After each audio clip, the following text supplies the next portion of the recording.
Sébastien de Maroquine, bonsoir. Bonsoir. Vous êtes né le 24 février 1977 à Medellín, de l'union entre Maria Victoria Henao et un certain Pablo Escobar. Votre vrai nom est donc Juan Pablo Escobar Henao. Vous êtes le fils de Pablo Escobar. Alors la vraie histoire de Pablo Escobar, plus que dans la série Narcos, dont vous avez révélé les incohérences, elle est dans le livre que vous publiez chez Hugo Doc, qui s'appelle Pablo Escobar, mon père. Quand vous naissez, votre mère a 15 ans et votre père 27. Il est en prison. Ça veut dire que quand votre mère était enceinte de vous, elle allait voir votre père en prison. C'est exact. On peut dire que j'ai rendu visite à mon père en prison dès le ventre de ma mère. Alors, dès votre plus jeune âge, vous partagez votre quotidien avec les plus grands criminels de Colombie, Herpes, L'Étalon, Schtroumpf, Giclour. C'était qui? Bon, c'était un peu mes babysitters, hein, en fait. C'est avec eux que j'ai grandi, c'est avec eux que j'ai été élevé. Beaucoup de parents, à l'époque, interdisent à leurs enfants de jouer avec vous. Vous avez souffert de ça quand vous étiez petit? En fait, j'ai pas vraiment eu le choix de ce que j'allais faire de ma vie parce que j'avais simplement à m'adapter à ma réalité. Au collège, à l'école, je voyais que les enfants s'éloignaient de moi, même si on avait peut-être la possibilité d'être amis, mais c'était pas possible. En revanche, l'après-midi, après, je voyais les parents de ces enfants qui travaillaient avec le mien. Ouais. Il faut dire que vous êtes un écolier particulier qui, dès la maternelle, circule en Land Cruiser blindé avec un garde du corps. C'est vrai. Ça faisait partie de la sécurité que nous proposait mon père, parce qu'il avait peur qu'on soit enlevé par les guérillas de l'époque. De fait, j'avais quelqu'un toujours avec moi, que je sois à l'intérieur de la classe ou en dehors. La personne était toujours à l'extérieur, il surveillait la porte, et si je sortais à la récréation, il était à mes côtés tout le temps. C'était facile de savoir parmi le millier d'enfants où j'étais, parce qu'il y avait toujours le garde du corps à mon côté. Alors, vous grandissez dans l'hacienda de Nápoles. Alors, c'était énorme. C'est l'hacienda de Pablo Escobar. Il y avait une station d'essence, une carrosserie, 27 lacs, 100 000 arbres fruitiers, un Jurassic Park avec des vrais dinosaures grandeur nature, bien avant le film de Spielberg, 2 héliports, une piste d'atterrissage, 1700 employés, un zoo et 10 résidences. Alors, un jour, et vous racontez ça dans votre livre, c'est incroyable, vous allez dans la chambre de votre père, et là, vous découvrez une cache d'armes. Oui, c'est vrai. Alors, c'était assez courant dans la vie de mon père de découvrir des cachettes en permanence. De fait, tout récemment, on a encore découvert certaines cachettes dans ses anciennes propriétés. Alors, c'était quelqu'un de très discret qui aimait cacher beaucoup de choses. Alors, à l'époque, tout va pour le mieux pour Pablo Escobar et sa famille, mais votre père a un problème. Il ne veut pas rester un vulgaire trafiquant de drogue. Au-delà du pouvoir économique, il veut le pouvoir politique. C'est ce qu'il a perdu, en fait. Ça a été sa pire erreur, oui, de vouloir rentrer dans l'une des plus grandes mafias qui existent. Ouais, plus dangereuse que l'autre. Je pense que oui, parce qu'eux décident finalement ce qui se passe dans le monde. Ouais. Alors finalement, Pablo Escobar arrive à se faire élire suppléant à la Chambre des Congrès. Et à partir de là, évidemment, il jouit de l'immunité parlementaire, ce qui était un petit peu le but recherché. Et il veut faire annuler l'extradition systématique vers les États-Unis. C'est-à-dire, il ne comprend pas, il dit pourquoi la Colombie livre ses trafiquants aux États-Unis alors qu'ils pourraient être jugés en Colombie. Et il a lutté longtemps pour obtenir ça. Effectivement, ce fut l'un de ceux qui a dit qu'il préférait une tombe en Colombie qu'une prison aux États-Unis. Ouais. Et la réalité, c'est qu'aujourd'hui, ça a changé. Les narcotrafiquants préfèrent aujourd'hui négocier rapidement avec les États-Unis parce qu'ils savent qu'ils en sortent très vite de la prison. Ouais. Alors, votre père continue, malgré le fait qu'il soit au Congrès, le commerce de la drogue. C'est là que le ministre de la Justice, Lara, lui déclare la guerre. Votre père veut aussi le faire assassiner.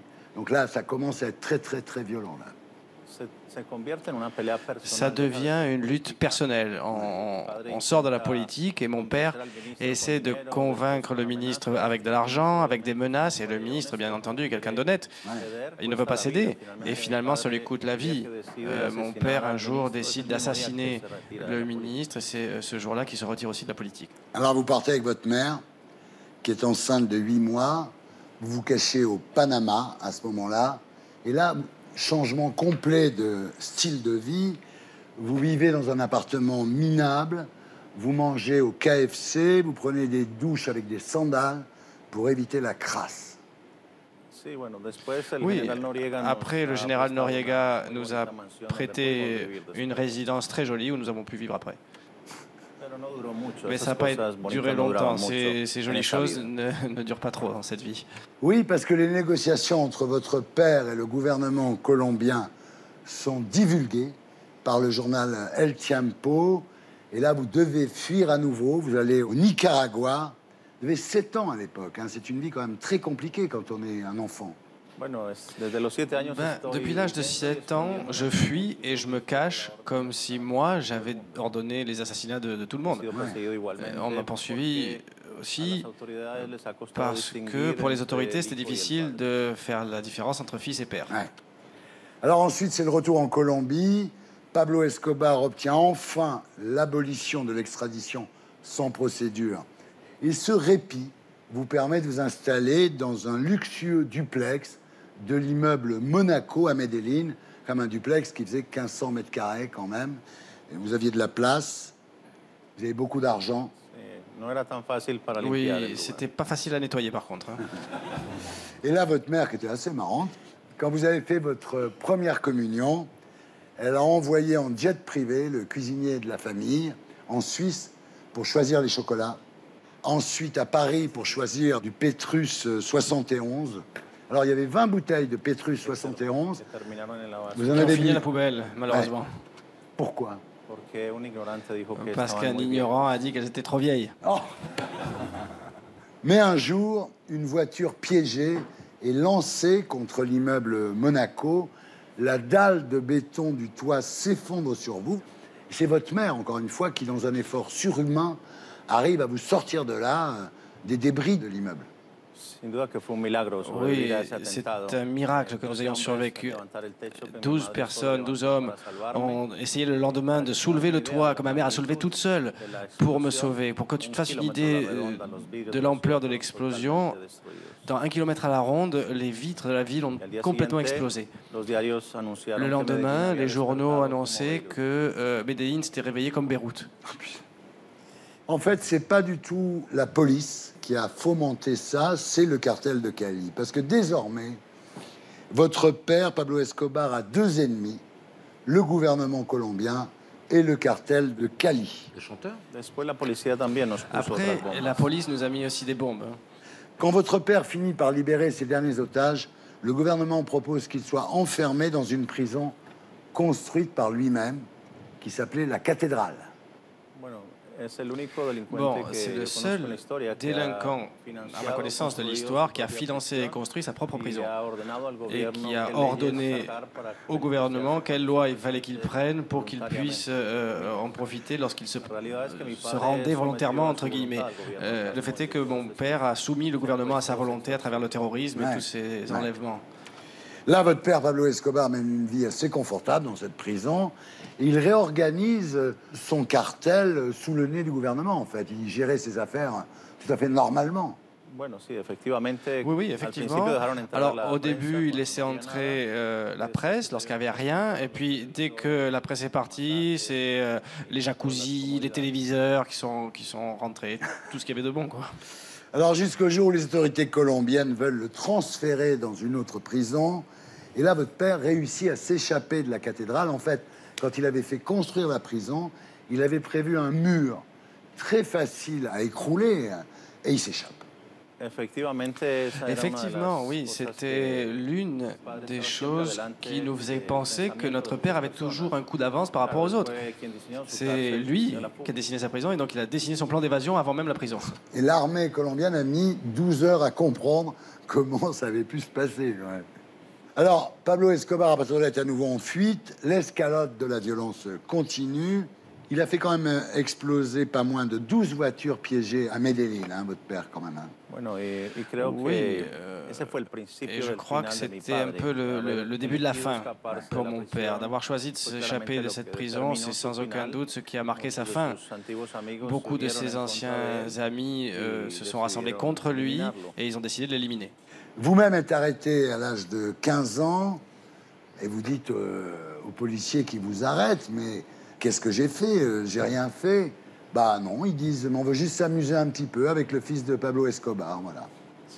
Oui, et on m'a aussi arrêté à 7 ans, et ma sœur avec quelques mois lorsqu'elle a été emprisonnée aux mains de la police colombienne. Ce type d'agissement de la police, finalement, ça ne faisait que donner des excuses à mon père pour de la violence contre eux. Mon père disait que la seule différence entre la police et lui et ses hommes, c'était l'uniforme. À partir de là, votre père a des nouveaux ennemis. Un groupe de justiciers affirmant avoir été persécutés par Escobar qui s'appelle Los Pepes. Effectivement, c'est un groupe qui rassemblait l'ensemble des cartels de la drogue en Colombie, plus les autorités, non seulement nationales, mais également CIA et DEA. Et ils voulaient tous l'éliminer. Alors, ils dynamitent la maison de votre grand-mère. Heureusement, la vieille dame était absente. Là, vous projetez de fuir à Miami, mais la brigade antiterroriste vous retarde à l'aéroport en multipliant les contrôles, enfin, vous en chiez pour tout dire. Et là, vous êtes très malin. Vous arrivez à soudoyer un mec et vous quittez l'aéroport, en tous les cas en hélicoptère. Et votre père vous félicite pour ça. C'est vrai. On s'en est tiré par miracle parce que les autorités de l'époque ont également permis que 25 terroristes rentrent en plein jour dans l'aéroport pour nous tuer ou nous enlever. Malheureusement, les USA annulent votre visa, ce qui va vous obliger à changer très fréquemment de cachette, enfin une vie rocambolesque, jusqu'au jour où votre père, Pablo Escobar, est abattu par les Pepes. Mais en fait, ça a été revendiqué par la police colombienne, on est d'accord? En réalité, mon père n'a pas été assassiné, il s'est suicidé. Il a décidé de se laisser trouver le 2 décembre 1993 et la police elle-même, aujourd'hui, se contredit. Il y a un colonel qui jure qu'il l'a tué et un général qui dit au colonel qu'il l'a pas tué. Donc même entre eux, ils ne se mettent pas d'accord sur qui ça a été. Je sais que ça a été mon père, parce qu'il y a plein de preuves. J'ai parlé avec les légistes, j'ai pu enregistrer. Le trajet de la balle aussi dans sa tête.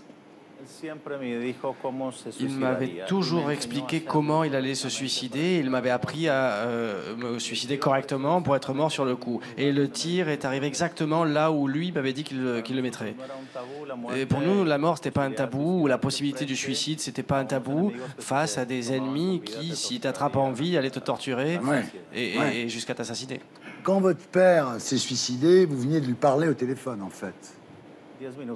10 minutes avant, oui, je parlais avec lui.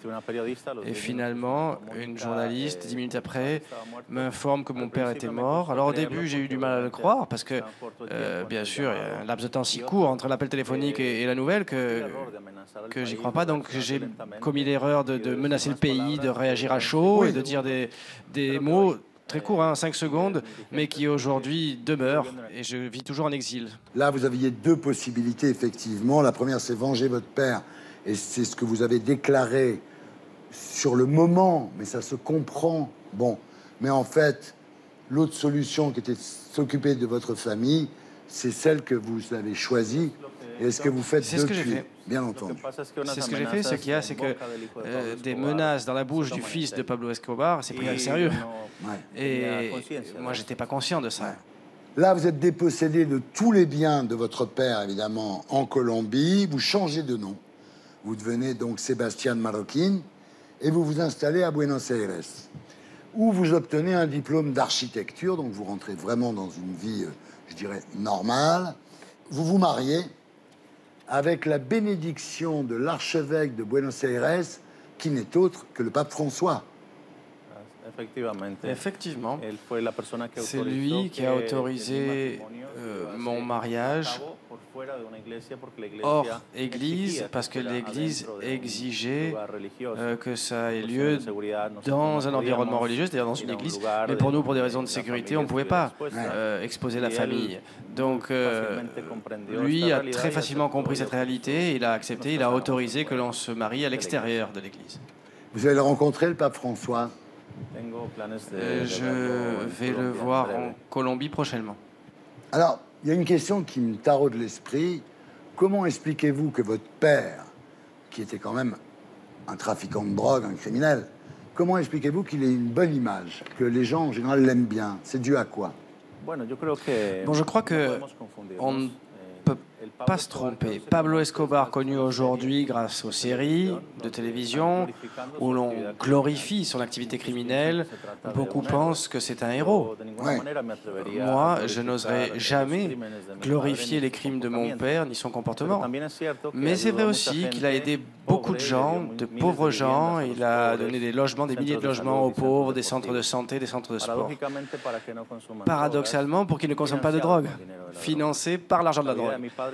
Donc la vie de mon père est remplie de contradictions. C'est quelqu'un qui avait des idées de gauche, mais qui a fondé des groupes paramilitaires de droite, d'ultra-droite même. Donc sa vie était très fluctuante. Et oui, il a aidé les pauvres parce qu'il pensait que c'était son devoir. Et c'est comme ça qu'il a acheté l'amour et la protection des pauvres. Que pensez-vous de la série Narcos, qui a tellement de succès? J'ai écrit un article que l'on appelle Narco 2 et les 28 mensonges parce que je pensais qu'il était important de montrer à la jeunesse que l'histoire qu'on leur raconte et qu'on leur vend comme la véritable histoire de Pablo Escobar n'a rien à voir avec la réalité. Je ne peux pas être d'accord avec des produits qui incitent à ce que cette vie de mon père soit réitérée. J'aime mon père, mais je ne répéterai pas son histoire. Merci de votre témoignage. Thierry, c'est encore la voix. Voulez-vous nous révéler ce que vous cachez sous votre bureau? Oh putain! Merci Thierry.